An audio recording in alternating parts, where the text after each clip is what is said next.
अब हम आपको अपनी दूसरी पड़ताल दिखाते हैं। दूसरी पड़ताल तो और इंपैक्टफुल वाली है। दूसरी पड़ताल आप सुनेंगे तो थोड़ा आपको और दुर्भाग्य महसूस होगा अपने आप को लेकर के कि ये सब कुछ हमारे आसपास चल रहा होता है, लेकिन हम आंख मूंद कर बैठे रहते हैं। हमें कुछ दिखता भी है तो हम नजरअंदाज करके आगे बढ़ जाते हैं। अब आपको दिखाते हैं ये पड़ताल क्या कहती है। दूसरी पड़ताल है हमीरपुर जिले के सुमेरपुर कस्बे की। यहां पर इंडस्ट्रियल एरिया में जितनी कंपनियां मौजूद हैं, उनसे जो जहरीला धुआं निकल रहा है ना, और केमिकल, उससे जल तो दूषित हो ही रहा है, पर्यावरण इतना दूषित हो रहा है कि आम लोगों का जनजीवन जो आसपास रह रहे हैं, सोचिए अगर आपको साफ पानी ना मिले, साफ हवा ना मिले, तो फिर आपको ऐसा क्या दे दें जिससे आपका जो लाइफ एक्सपेक्टेंसी है, जीवन प्रत्याशा जिसे आप हिंदी में कहते हैं, वो बढ़ जाएगा। अब ये केमिकल युक्त जो पानी है यह आसपास के इलाकों में फैल रहा है। पर्यावरण इतना प्रभावित हो रहा है कि मतलब आप सोचकर देखिए कि ये एक फैक्ट्रियां हैं। अब ये कार्बन डाइऑक्साइड के अलावा तो ऑक्सीजन तो छोड़ेंगे नहीं कि अच्छा इस गांव में इतने लोग रहते हैं, एकदम शुद्ध ऑक्सीजन छोड़ देते हैं, गांव वाले एकदम हेल्दी रहे। इन गांव वालों को इतनी समस्या का सामना करना पड़ रहा है। इंडस्ट्रियल एरिया में मौजूद रिमझिम इस्पात फैक्ट्री या फिर वर्थ ऑफ बेस्ड डायर फैक्ट्री हो, दोनों से ही जहरीले धुएं और वातावरण को प्रभावित करने वाले केमिकल। और ये बड़े बड़े बोर्ड, बड़े बड़े कारखाने जितने बड़े हैं, सोचिए उतनी बड़ी मात्रा में। अब देखिए ये पूरे आसपास के इलाके का दृश्य है, किस तरह से लोग अपना यहां आसपास जीवन व्यतीत कर रहे होंगे। ये टायर जलेंगे तो परफ्यूम तो बनेगा नहीं ना, इससे तो निकलेगा धुआं, और जो धुआं इससे जहरीला निकलेगा वो आप सोच कर देखिए कि आपकी जिंदगी को आप ही के सामने, आप ही के साथ में जिंदगी नरक से जैसी हो जाएगी, और ये आसपास के लोग नरक जैसा जीवन जीने पर मजबूर है। मैंने आपको बताया कि इस फैक्ट्री का जो धुआं है वो सीधा सीधा आमजन पे पड़ता है। वर्थ ऑफ बेस्ट फैक्ट्री, और इससे जो टायर गलाने का काम, अब देखिए, अब ये पानी देखिए आप जो सड़ा गला हुआ है। अब आप सोचकर देखिए कि अगर कोई जानवर इसको पी ले, जानवर चूंकि अब वो तो यही समझ के पिएगा ना कि ये तो पानी है, बारिश का पानी समझ के पी लेगा, नाली का पानी समझ के पी लेगा, लेकिन ये तो है तो केमिकल। अगर वो पिएगा जानवर, तो जानवर मतलब इंसान की तो छोड़िए, जानवर भी इसको पीने के बाद इसे पचा नहीं सकते। ये टायर देखिए, टायर में जो तार लगे होते हैं उनका अंबार अलग लगा हुआ है, टायर जलाए जा रहे हैं। आसपास के इलाकों में कितना, किस लेवल का प्रदूषण हो रहा होगा, इसका हम और आप शायद ही बैठकर, दूर दराज बैठकर अंदाजा लगा सकते हैं। मतलब इसके अलावा और कुछ नहीं कर सकते। और पर्यावरण इससे कितना दूषित हो रहा होगा, इस बात का अंदाजा भी आप लगा सकते हैं। रिमझिम इस्पात लिमिटेड जैसी ये जो बड़ी कंपनियां हैं, इनसे निकलने वाले जहरीले धुएं, इनको उनके पीछे से निकलने वाले केमिकल युक्त पानी, केमिकल और कचरे को फैक्ट्री प्रबंधन द्वारा समुचित स्थान पर इनको नहीं ले जाया जा रहा है, इनको खुले में छोड़ दिया गया है, इकट्ठा फेंक दिया गया है। और टायर फैक्ट्री से जो केमिकल निकल रहा है उसकी तो बात ही छोड़ दीजिए। और इस तरह की चीजें न सिर्फ पर्यावरण के लिए, न सिर्फ जानवर के लिए, बल्कि इंसान के लिए, और मैं तो कहूंगा वो जो अब इस धरती पर आए भी नहीं है, आने वाली पीढ़ी के लिए भी ये इतना खतरनाक है, इतना खतरनाक है जिसकी हम और आप कल्पना भी नहीं कर सकते। तो आप सोच कर देखिए, ये पानी, ये वातावरण, ये धुआं और ये गांव के लोग, ये कैसे रह रहे हैं, आसपास के लोग कैसे रह रहे हैं, कैसे अपनी जीवन जीने पर मजबूर है। और आप सोच कर देखिए कि इतनी बड़ी जो फैक्ट्री लगाएगा, इतना बड़ा जो सब कुछ चलाएगा कारखाना या तामझाम जो चलाएगा, वो किसी आमजन की शिकायत से वो मानेगा? बिल्कुल नहीं मानेगा। और वो क्यों ही मानेगा? और ये देखिए, अब आप जो टायर में तार लगे होते हैं जिनसे टायर बनता है, अब वो निकालकर जिस भारी मात्रा में रखा गया है, आप सोचकर देखिए कि कितनी भारी मात्रा में टायर यहां पर जलाए जाते होंगे कि यहां इस लेवल की चीजें हो रही होंगी। सवाल तो यह है कि ऐसी कंपनियां, ऐसी फैक्ट्री तमाम जगह पर होंगी, तमाम जगह पर ऐसी होंगी, लेकिन उनका एक पैरामीटर होगा जिन्हें फैक्ट्रियां फॉलो करती हैं। तो अब हम आपको ग्रामीण है उनको आपको एक बार सुना देते हैं, उसके बाद हम आपको धीरेन्द्र शिवहरे नगर पंचायत अध्यक्ष हैं सुमेरपुर के, उनको भी आपको सुनवाते हैं। पहले आप ग्रामीण को सुन लीजिए एक बार, महिला ग्रामीण को।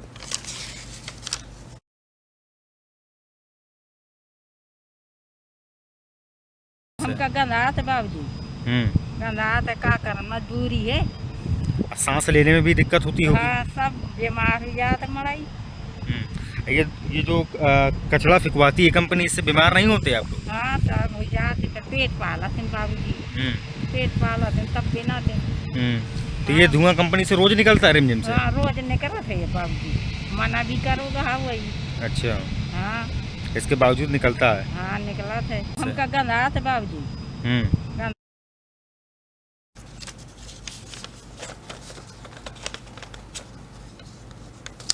तो आपने अभी टीवी स्क्रीन पर जो जिस महिला को देखा, वो महिला हमसे शर्मा नहीं रही थी, वो महिला हमें देखकर डरी नहीं हुई थी जो अपना मुंह ढकी हुई थी।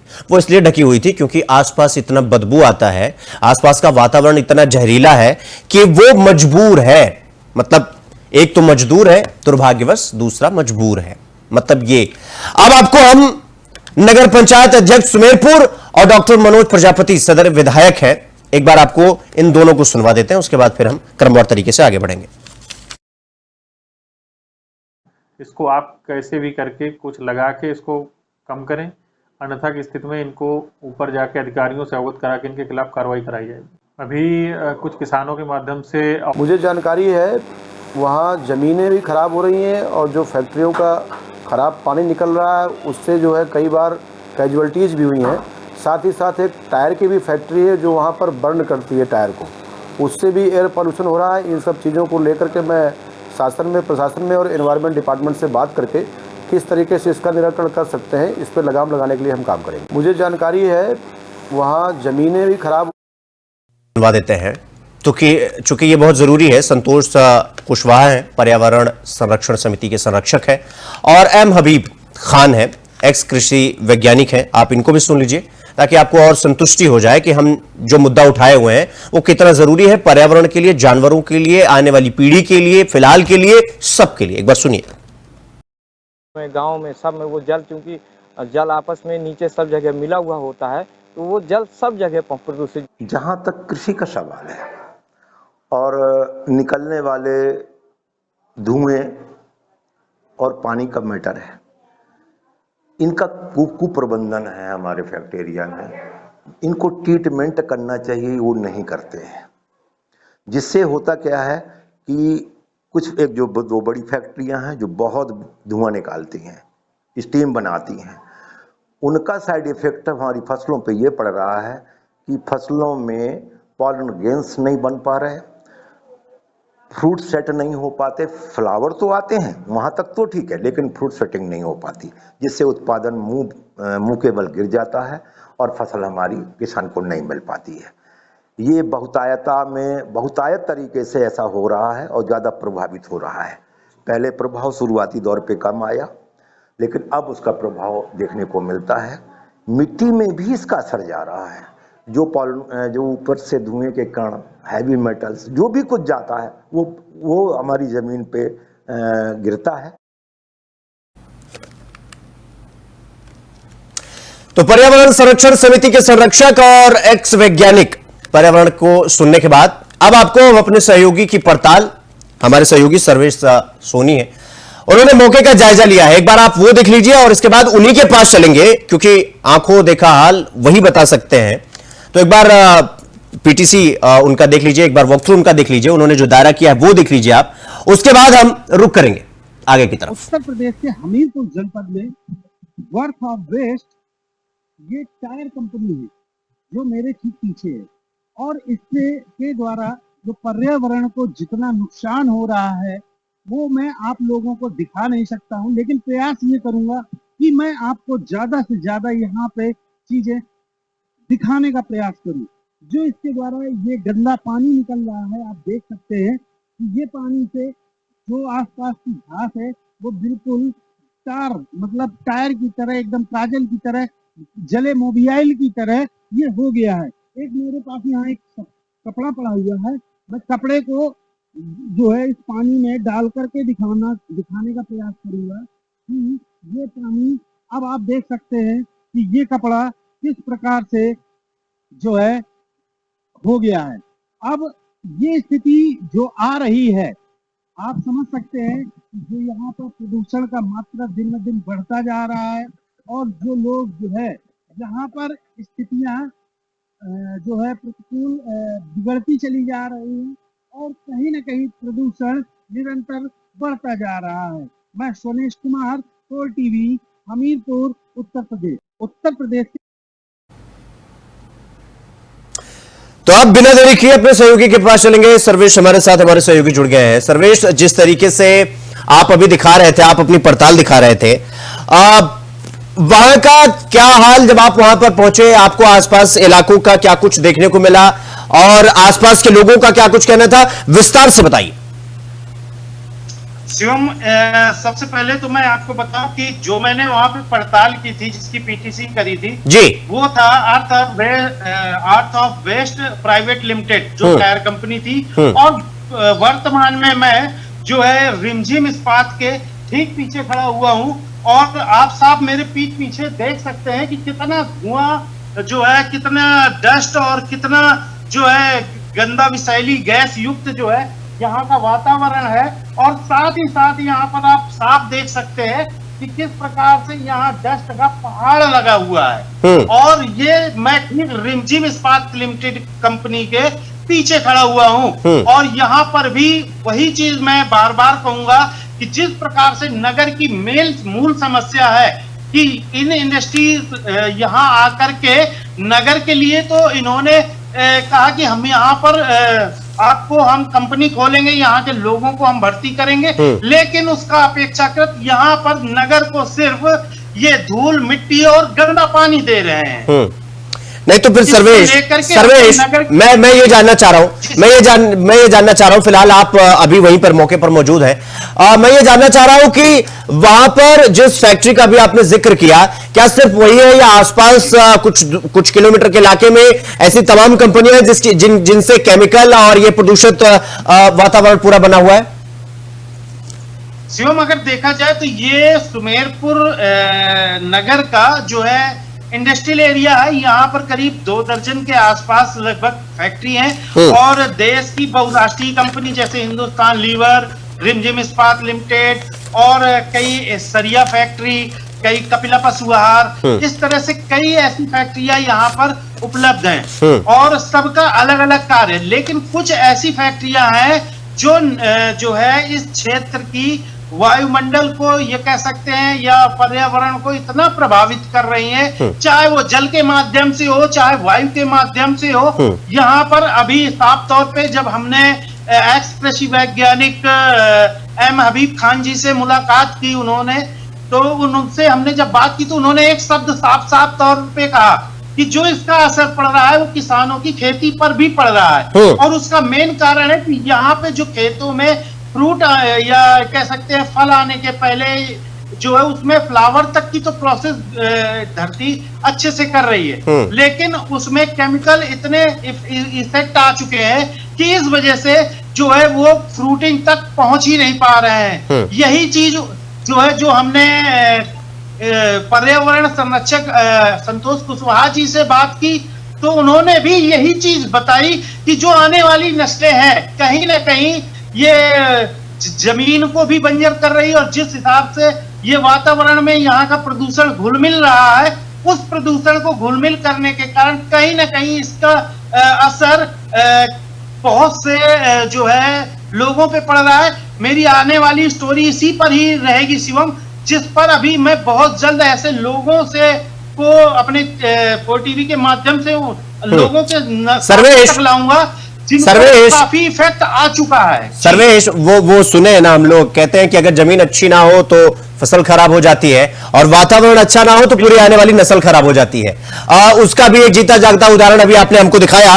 मेरा सवाल यह है कि ये जितनी भी फैक्ट्रियां आसपास चलती हैं, इन्होंने मतलब एनओसी तो लिया होगा ना कि भाई आप ये फैक्ट्री लगाने जा रहे हैं तो आपको ये पैरामीटर फॉलो करना होगा, आपको धुआं किस हिसाब से कितनी भारी मात्रा में निकल रहा है उसका आपको देखना होगा, इससे जो केमिकल निकलेगा वो आप कहां ले जाएंगे, उसके लिए बकायदा एनओसी तो होगा ना, ऐसे तो चल नहीं रही है ये कंपनियां। शिवम, देखिए एनओसी तो हर एक डिपार्टमेंट से, और ये जो कागज की कार्रवाई होती है हर एक डिपार्टमेंट से होती है, ठीक है, लेकिन वो कितने स्तर तक कर रहे हैं, पता लगा कि जो भी परमिट है हमारे पास एक गाड़ी चलाने का है, लेकिन हम उस परमिट से 10 गाड़ियां चला रहे हैं। स्थितियां यहाँ पर ऐसे खराब हो रही हैं। आप साफ तौर पे पीछे देख सकते हैं, मैं कैमरामैन से भी कहूंगा कि थोड़ा स्पाइट लगाइए और देखिए कितना गुबार, धुएं का गुबार निकल रहा है, और ये सीधा यहाँ पर मैं शिवम बता सकता हूँ कि यहाँ हम लोगों को ग्राउंड जीरो करने में, सांस लेने में भी कितनी तकलीफ हो रही है, ये मैं आपसे बताने का मतलब बता नहीं सकता हूँ कि किस प्रकार से जो भी यहाँ पे डस्ट लेवल बढ़ रहा है और ऑक्सीजन की मात्रा में कार्बन और अन्य चीजें इतनी बढ़ रही हैं कि लोगों को श्वास की, फेफड़े की नहीं, तो बीमारियां होने सर्वेश, फिर सबसे बड़ा सवाल ये खड़ा होता है ना कि फिर आसपास के लोग अभी तक रह कैसे रहे हैं? क्या आसपास के लोगों ने इसकी शिकायत की कि भाई इस कंपनी से इतना धुआं निकलता है जिससे हम जिंदा नहीं रह पा रहे हैं, कोई चीज हमारे लिए बन रही है और हम ही नहीं रहेंगे तो फिर बन के करेगी क्या वो? इसके लिए उन्होंने अधिकारियों से शिकायत तो की होगी ना? शिवम, इसमें शिकायतें होती हैं और सारी चीजें हो रही हैं, लेकिन एक बात वो चीजें आती है ना कहीं जो चांदी है ना, या ये कैसे कह सकते हैं साफ तौर पे कि कहीं ना कहीं पैसे की चमक के आगे ये सारी चीजें अधिकारियों को, क्योंकि वो ऐसी कमरे में बैठे हुए हैं, उनको बाहर निकलने का समय नहीं है। आम जनता किस रूप में सांस ले पा रही है इससे उनको कोई मतलब नहीं है। अगर उनको 2 घंटे के लिए यहाँ खड़ा कर दिया जाए तो ऑटोमेटिक समझ में आ जाएगा कि आखिर स्थितियां यहाँ पर क्या बीत रही हैं। रही बात यहाँ पे लोगों के रहने की, चूंकि इंडस्ट्रियल एरिया है, इंडस्ट्रियल एरिया में ज्यादातर आम लोगों की कॉलोनियां नहीं होती है, और जो भी कंपनियों में कॉलोनियां हैं तो उनके जो रूम है उनमें ऑलरेडी ऑक्सीजन फिल्टर लगे हुए हैं ताकि उनके जो अधिकारी वर्ग जो भी उनके वो चीजें रह सकते हैं तो वहां आराम से रह पाए। लेकिन इसके अपितु में जो इससे लगे हुए जो एरिया है जहाँ खेत हैं, जो यहाँ किसान होते हैं, वहां की स्थितियां ये है कि जो इन फैक्ट्रियों के पहले जहाँ 10 कुंटल का प्रति बीघा आता था या 16 कुंटल का प्रति बीघा आता था, वहां आज 1 कुंटल अनाज भी पैदा होना मुश्किल है। यहाँ पर एक पास में बाग है, मैं उसको आगे की स्टोरी में कवर करूंगा। उस बाग में स्थिति ये है कि वो इतना अच्छा बाग था कि वहां हर प्रकार के फल होते थे, लेकिन आज ये स्थिति है कि वहां केवल फूल आकर के उनके फूल झड़ जा रहे हैं और वहां फल नहीं हो पा रहा है। तो उसका कारण ही है कि इस तरह के फैक्ट्री में, क्योंकि कंपनी अपने एनओसी पे तो काम कर रही है, क्योंकि अधिकारियों का अगर सही से 60 रवैया देखा जाए तो कहीं ना कहीं ऐसा भ्रष्टाचार युक्त रवैया है। एनओसी देने में उनको क्या है भाई, उनकी तो संतानें सारी अच्छी मुख्यालय में रह रही है, उनकी जो भी चीजें हैं वो सारा पास रह रहे हैं, लेकिन जो यहाँ के रोजमर्रा के लोग हैं वो कुछ नहीं कर रहे हैं। नहीं तो सर्वेश, मैं ये जानना चाहता हूं, मैं आपसे 2 सवाल करता हूं। एक तो आपने कितने फैक्ट्रियों का मतलब आपने उसका एक तरीके से कहे पड़ताल किया, पहला सवाल, और दूसरा ये कि इन फैक्ट्रियों के जद में लगभग कितने गांव, कितने इलाके आ रहे हैं, मतलब इन फैक्ट्रियों की जद में आने की वजह से कितने गांव, कितने इलाके, कितने लोग इससे प्रभावित हो रहे हैं? अगर शिवम में बात किया जाए कि इसके जो अगर हम 5 किलो रेडियस का ले लें, अगर हम सिर्फ इंडस्ट्रियल एरिया के 5 किलोमीटर के रेडियस को ले लें तो उसमें कम से कम 2 दर्जन से अधिक गांव और एक सुमेरपुर नगर आता है, आपको बताते चले। और एक सबसे अच्छी बात होती है कि कहीं भी आप चले जाइए इंडस्ट्रियल एरिया में, किसी भी इंडस्ट्रियल एरिया में चले जाइए तो उनके जो रेडियस का एरिया होता है उनको सीएसआर के माध्यम से नगर को सुंदर, सुरक्षित और अच्छा बनाने के लिए, ग्रीन बनाने के लिए बहुत सारी चीजें जो है कंपनियां अपने सीएसआर के माध्यम से करती हैं। लेकिन मैं शिवम आपको एक बात बता दूं कि 40 साल से ज्यादा इन कंपनियों को यहाँ पर काम करते हो गया, और सीएसआर के नाम पे नगर को, जो यहाँ का मेन नगर है, जिस नगर के इंडस्ट्रियल एरिया के रूप में जाना जाता है, यहाँ पर इन्होंने उस सीएसआर का एक चमन्नी खर्चा नहीं किया। केवल खर्चा किया है तो कागजों में और उच्च अधिकारियों की जेब गरम करने में। इसके अलावा नगर का जहां तक कि रेडियस के जो लोकल के युवा है उन लोगों तक को इन्होंने नौकरी तक यहाँ के लोग नहीं देते हैं कि यहाँ के लोगों को नौकरी देंगे तो मजदूरी कहाँ कौन करेगा, यहाँ लेबरगिरी कौन करेगा, ये सब चीजें हो रही हैं यहाँ। नहीं तो फिर सर्वेश, आप ही अभी हमने आपको देखा कि आप जिस तरीके से आपके हाथ में वो मोजड़ी था और इसके बाद आप केमिकल रहित उस पानी में उसको डालते हैं और उसके बाद से उसकी दशा और दुर्दशा हो जाती है, आपने जो दिखाया। सवाल यह है कि ये जो केमिकल आसपास के इलाकों में फैला हुआ है उसकी वजह से तो जानवरों के लाले पड़ जाते होंगे, क्योंकि जानवर तो बारिश का पानी समझ के इसको पी लेते होंगे, उसके बाद वो पचाना तो छोड़िए, उनको मौत भी सही से नहीं आ रही होगी। शिवम, बात तो ये आ रही है कि वो पानी केमिकल युक्त है, ये ठीक है। उसके आसपास की जो घासें हैं वो घास, चूंकि अब बरसात का समय चल रहा है, इतनी बारिश में भी वो केमिकल का पानी इतना गाढ़ा है, ये आप सोच सकते हैं। अगर बारिश ना हो रही होती तो वो मोजड़ी आपने जो देखी है वो मोजड़ी इतनी काली से और ज्यादा कहीं टार की तरह निकलता। अरे बाप। लेकिन बरसात के समय में जब इसका ये हाल है तो अन्य सूखे के समय में क्या होगा, क्योंकि मैंने तो एक आम नाली से उसका पानी निकाला था। लेकिन दूसरी बात आ रही है जानवरों पर, और जो अब ये तो आदमियों की बात हो गई, लेकिन जानवरों में भी इसका अच्छा खासा, क्योंकि वो लोग भाई पीते हैं, पीने के बाद उनका कहीं पेट फूलता है, कहीं उनके इलाज के लिए ये चीज कहीं ना कहीं उनकी मृत्यु हो जाए। नहीं तो फिर सर्वेश, फिर सर्वेश, क्योंकि अभी आप ही ने बताया कि सबके खीसे में पैसा जा रहा है, सबके खाते में अपनी अपनी हिस्से की चीजें जा रही हैं और फिर ये सब धड़ल्ले से चल रहा है, कोई दिक्कत नहीं है। वैसे तो हम पर्यावरण को सुरक्षित करने के लिए प्रधानमंत्री की मुहिम भी है कि एक पेड़ मां के नाम, और फिर झाड़ू भी लगा देना। असल समस्या तो यहां है, लेकिन यहां पर तो सब कुछ साठगांठ से चल रहा है। तो फिर जो ग्रामीणों के गले में ये फांस है, ये कैसे निकले और किस अधिकारी के गले में घंटी बांधा जाए? मतलब बिल्ली के गले में घंटी कौन बांधेगा? ये कहानी तो समझ में आता है ना, मतलब कैसे होगा ये सब? गांव वाले कहां जाए? यही चीज के लिए अभी तक 40 साल हो गए हैं शिवम, और 40 साल में इस तरह की आवाज किसी ने नहीं उठाई है। और ये हमारा जो है सौभाग्य है हमीरपुर जनपद की तरफ से मेरा, कि मुझे इस आवाज उठाने का पहला मौका मिला। और खास बात, एक बात शिवम आ रही है कि जो मैं आपसे बता रहा था CSR, जो कंपनी का एक जो नगर आसपास का जो एरिया होता है डेवलप करने के लिए एक फंड होता है जो उनके कुछ मानक के आधार पर निकलता है, जो उनको करना पड़ता है। लेकिन उस करने के आधार पर हम आसपास के नगर और उसकी बात कर रहे हैं कि आज तक उसके कागज में तो सारी चीजें हुई होंगी। ये आप भी समझते हैं कि ऑडिट होता है, सारी चीजें होती है ऑडिट में, या क्योंकि बड़ी राष्ट्रीय स्तर की कंपनी है तो कंपनियों में कुछ ना कुछ तो ऑडिट हुआ होगा या कुछ हुआ होगा।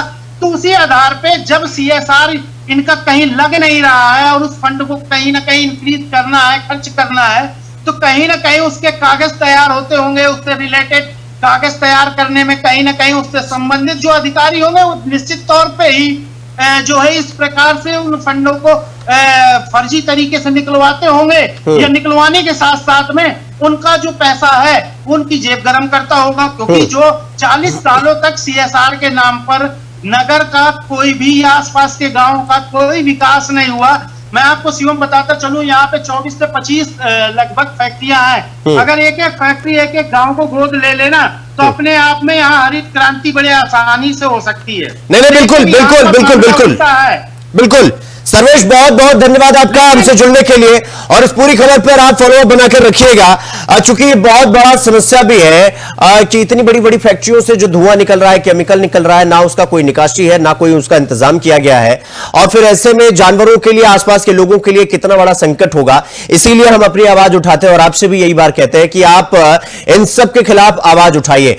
मुझे याद आता है नवाज देवबंदी साहब का शेर है कि जलते घर को देखने वालों पूछ का चप्पर आपका है, आगे तुम्हारे तेज हवा है, पीछे मुकद्दर आपका है, और उसके कत्ल पर मैं भी चुप था, मेरा नंबर अब आया है, और मेरे कत्ल पर तुम भी चुप हो, अगला नंबर आपका है। तो अगला नंबर आपका ना हो, आपके इलाकों में, आपके आसपास के इलाकों में, चाहे वो फैक्ट्री का धुआं हो, केमिकल का पानी हो, या फिर ग्राम प्रधान की लापरवाही हो, अगर आसपास कुछ भी दिख रहा है, आज के इस नए दौर में आप अपनी आवाज उठाइए और आप अपनी आवाज हम तक भी पहुंचा सकते हैं। इसके लिए कोई हिचक नहीं, कोई झिझक नहीं होना चाहिए, क्योंकि आपके वोट से सरकार चलती है, आपके वोट से ग्राम प्रधान से लेकर देश के प्रधानमंत्री तक के खाते में पैसा जाता है, उनके खीसे में पैसा जाता है और उनकी जिंदगी चलती है। ये बड़े बड़े जो अफसर, ये जो तीमारदार लोग आपको दिखाई देते होंगे, ये हमारे टैक्स के पैसे से, आपके टैक्स के पैसे से इनका घर चलता है। इसलिए आपका सवाल पूछना बहुत जरूरी है। अपनी आवाज को उठाइए, निर्धड़क, बेझिझक, बिना किसी झिझक के आप अपनी आवाज उठा सकते हैं। फिलहाल आपकी तहसील, आपकी खबर, ये जो कार्यक्रम है